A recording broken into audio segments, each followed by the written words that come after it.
Hello, I'm Natasha Foreman. Welcome to the Breaking Bread with Natasha podcast, where I share daily devotionals from my namesake blog, so you can listen on demand to spiritual messages inspired by God's love, as expressed in the Bible and other religious texts.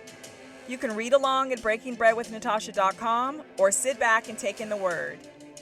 Either way, I'm blessed to have you break bread with me. Without further delay, let's begin today's message.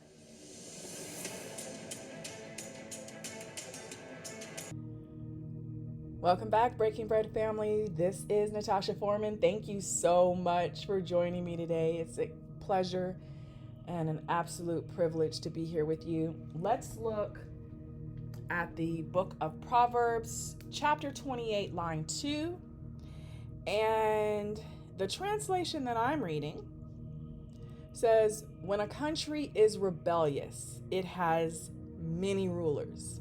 But a ruler with discernment and knowledge maintains order.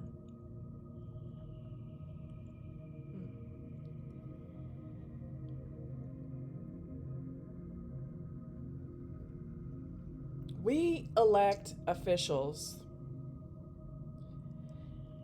to help govern this land from a human perspective, to provide a human touch to life circumstances that we created generations before and we make worse for generations to come. Yet we only support these good intentioned officials in the early days or when our specific needs are met consistently. We don't consider the thousands and millions of individuals this official must take into consideration with every decision made, because in our twisted minds, he or she should be able to do all things for all people, starting first with us. That is also why, out of desperation, we elect people who don't have our best interests at heart. They tell us what we want to hear so that we vote for them. They even pimp us out to get more people to vote for them. And once in office, they pursue their original plans that serve the interest of the few and rob the masses. They're driven by fear, greed, and ego, and we are merely collateral damage. As puppets of the enemy, they align with like-minded people and claim to be sent by God to save us, all while enslaving us. Yes, they need to be removed from office, but guess what? We put them there. Whether through our vote or through our indifference and lack of civic engagement, we allow them to rule over us. We create idols and pseudo-messiahs and forget that only God can do all things, be all places, see all things, and have the power to change the impossible to possible. Our lack of commitment and devotion to God clouds our thinking and our understanding of human government, and that man is limited even as a pure reflection of God. If we want to see change in our neighborhoods, communities, cities, counties, states, regions, countries, and throughout the world, we must be the change and bring about the change we want to see. We must have the discernment, clarity, discipline, vision, and faith to see the truth and not pursue people and things that are not co-signed and vouched for by God. If God ain't in it, neither should you. Stop being moved by the flesh. It's the very reason why the father of lies can manipulate you in the spirit. If we were spiritually grounded in God, we would see and speak his truth and rebuke all that is not of and from him. If we were fully aligned with God, we wouldn't elect the con artists and criminals who work to destroy the least of God's children and anyone who would dare protect them. If we were on the right side, none of us would be collateral damage, because we wouldn't have people in office that would risk our lives.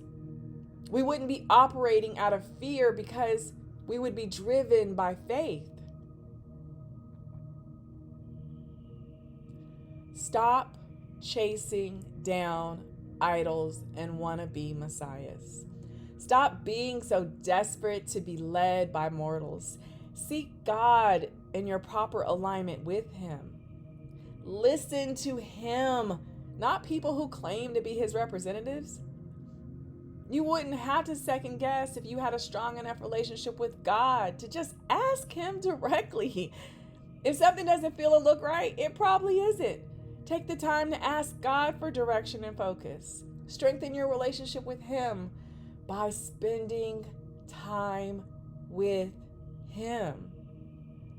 Don't think that God doesn't have a plan in the works that hasn't solved every political move these corrupt players have made. Don't think He won't bring justice. Don't think He won't reward His faithful servants who try to dismantle the systems built on lies.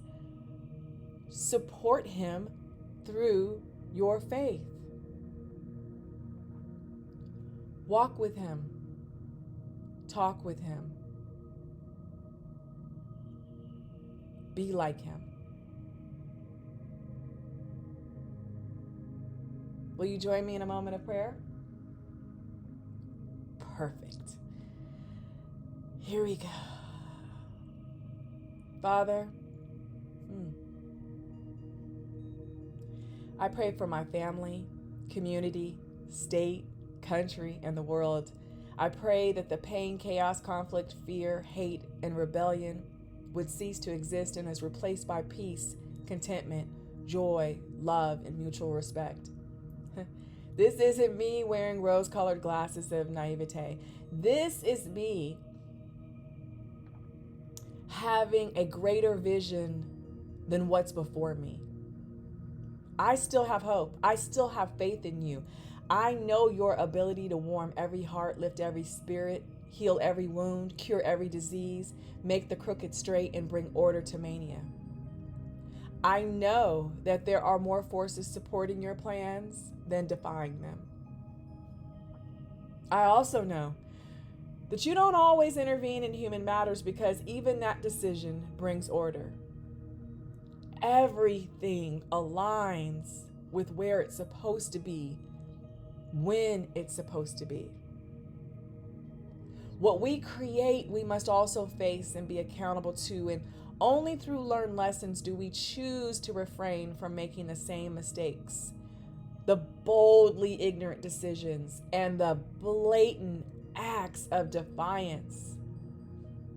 So today, just like every day, I pray and believe in a better tomorrow, a better world with better opportunities for all. Use me for your glory. In your name I pray and praise. Amen. And with that, family, I pray that you are blessed, that you see and embrace your blessings, and that you too are a blessing to others. I love you. Take care.